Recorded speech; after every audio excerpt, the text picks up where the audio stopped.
William McKinley, January 29, 1843 to September 14, 1901, was the 25th President of the United States, serving from 1897 until his assassination in 1901.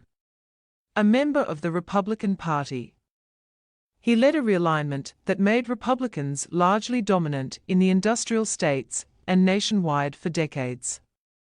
He presided over victory in the Spanish-American War of 1898, gained control of Hawaii, Puerto Rico, the Philippines and Cuba, restored prosperity after a deep depression, rejected the inflationary monetary policy of free silver, keeping the nation on the gold standard, and raised protective tariffs.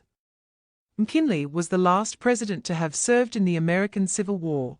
He was the only one to begin his service as an enlisted man and end as a brevet major. After the war, he settled in Canton, Ohio, where he practiced law and married Ida Saxton.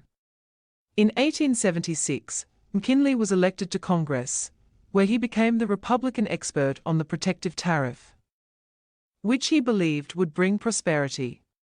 His 1890 McKinley tariff was highly controversial, and, together with a Democratic redistricting aimed at gerrymandering him out of office, led to his defeat in the Democratic landslide of 1890. He was elected governor of Ohio in 1891 and 1893, steering a moderate course between capital and labor interests. He secured the Republican nomination for president in 1896 amid a deep economic depression, and defeated his Democratic rival William Jennings Bryan after a front porch campaign in which he advocated sound money, the gold standard unless altered by international agreement, and promised that high tariffs would restore prosperity. Historians regard McKinley's victory as a realigning election in which the political stalemate of the post-Civil War era gave way to the Republican-dominated fourth-party system.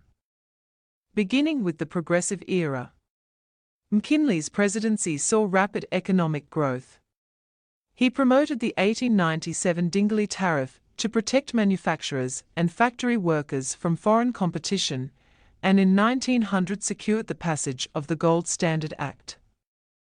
He hoped to persuade Spain to grant independence to rebellious Cuba without conflict, but when negotiation failed, he requested and signed Congress's declaration of war to begin the Spanish-American War of 1898, in which the United States saw a quick and decisive victory.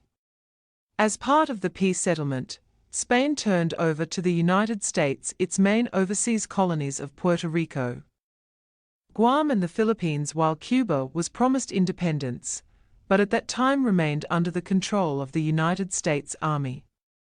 The United States annexed the independent Republic of Hawaii in 1898, and it became a United States territory. McKinley defeated Bryan again in the 1900 presidential election in a campaign focused on imperialism, protectionism, and free silver. His second term ended early when he was shot on September 6, 1901, by Leon Czolgosz, an anarchist. McKinley died 8 days later and was succeeded by Vice President Theodore Roosevelt.